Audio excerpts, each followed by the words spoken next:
Hello friends, back to Pomani lifestyle. நான் வேலைக்கு பிறப்பிட்டேன் ரொம்ப நாள் கழிச்சு, 10 நாள் கழிச்சு இன்றைக்கி நான் வேலைக்கு பிறப்பிட்டேன். நான் என்னென்ன சாப்பாடு கொண்டு போகிறோம் இன்னொன்று பார்த்துடலாமா? காலையில் சாப்பிட்றதுக்கு அவுல் போஹா, அவுல் உப்புமா. மத்தியானம் சாப்பிட்றதுக்கு ஒயிட் பிளெயின் ரைஸ், கொஞ்சமாக வத்தல், வடகம் எது வேணாலும் எடுத்துக்கலாம், பாப்பாடு. பின்ன என் வீட்டுக்காரருக்கு சப்பாத்தி நல்லா சூப்பராக பண்ணி கீ நிறைய போட்டு வச்சாச்சு, ஹாப்பியாக சாப்பிடுவார். பின்ன இது உருளைக்கிழங்கு, தக்காளி, வெங்காயம், கரம் மசாலா போட்டு ஒரு கூட்டு பண்ணியிருக்கேன். இது சப்பாத்திக்கும் சாப்பிட்லாம், ரைஸ்க்கும் சாப்பிட்லாம். நம்ம சூப்பராக எல்லாம் பையில் அடுக்கி வச்சிடலாம். இதுக்கு மட்டும் கண்டிப்பாக கவர் போடணும், இல்லைனா கிரேவியெல்லாம் சிந்திரும். ஃப்ரெண்ட்ஸ், இப்படி கவர் போடலன்னா என்ன ஆகுது, பேக்கெல்லாம் ரொம்ப ஆயிடுது. அதுக்கு பயந்து அப்படி கவர் போட்டுருவேன் எப்போவுமே. அவ்வளோதான், பேக் ரெடி. இது இப்போ எங்கள் விஸ்கிக்கு சிக்கன் ரைஸ் கொஞ்சம் பண்ணேன், அதில் கொஞ்சோண்டு பெடிகிரி போட்டு வச்சுருக்கேன். நல்லா ஒரு பாட்டில்னால ஐஸ் வாட்டர் எடுத்துக்கிட்டேன். பயங்கர வெயில் அடிக்கு பார்த்தீங்களா, அதே உள்ளே வச்சிருக்கேன். பின்னாடி குக்கர் மூடி போட்டு போகிறேன். எங்கள் விஸ்கிக்கு ரிங் கடிச்சிதுன்ட்டா பார்த்தீங்களா. நான் போன தடவை இதுக்கு வேற ஒரு ரிங் கொண்டாந்து செட் ஆகல. இப்போ கம்பெனிக்காரங்க நிறைய வெரைட்டி மாடலாக எடுத்தாங்க, அதனால் இதையும் பேக்கில் வச்சாச்சு. இது கொஞ்சம் செட் பண்ணணும். ரிங் மட்டும் கொண்டாந்துட்டு செட் ஆகலாம்னு வச்சுக்கோங்க, திருப்பி எனக்கு ஒரு டைம் பாஸ் ஆயிரும், வீட்டுக்கும் கிடைக்கலாம். அந்த மாதிரி தான் இதை எடுத்துக்கிட்டேன், மூடியே எடுத்துக்கிட்டேன். இப்போ சூப்பராக க்ளோஸ் பண்ணியாச்சு. இப்போ நம்ம பேக்கும் ரெடி. இப்போ சாமிக்கு பூ பறிச்சிக்கலாம். எப்பவுமே வேலைக்கு பாருங்க பூ பறிச்சிட்டு தான் போவேன். இன்றைக்கி ஒரு ரோஸும் 2 செம்பருத்தியும் கிடச்சிருக்கு. இப்போ பிள்ளையாருக்கு செம்பருத்தி, சாமிக்கு செம்பருத்தி, மகாலட்சுமி தாய்க்கு ரோஸு.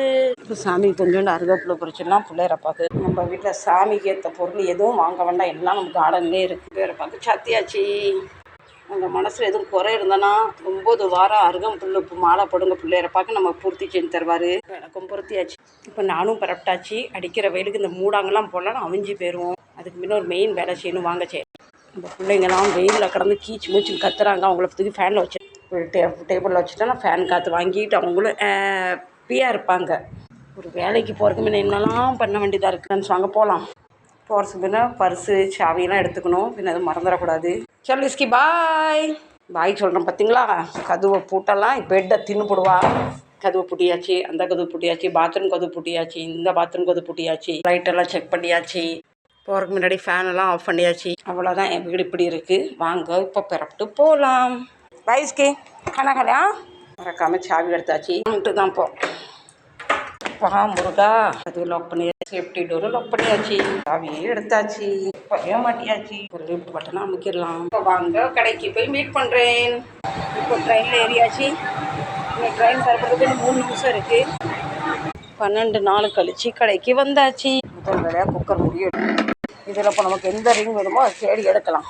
இதுவும் இப்போ தெரியுதா நான் எதுக்கு மூடியை தூக்கிட்டு வந்தேன். இப்படி தான் நடக்கும். இப்போ இதை செட் பண்ணி பார்க்க. இப்போ இந்த ரிங் சப்போர்ட் ஆகிட்டு, நீங்களுமே கடைக்கு போனீங்கன்னா வெறும் ரிங் தாங்கன்னு கேட்காதீங்க. இந்த மாதிரி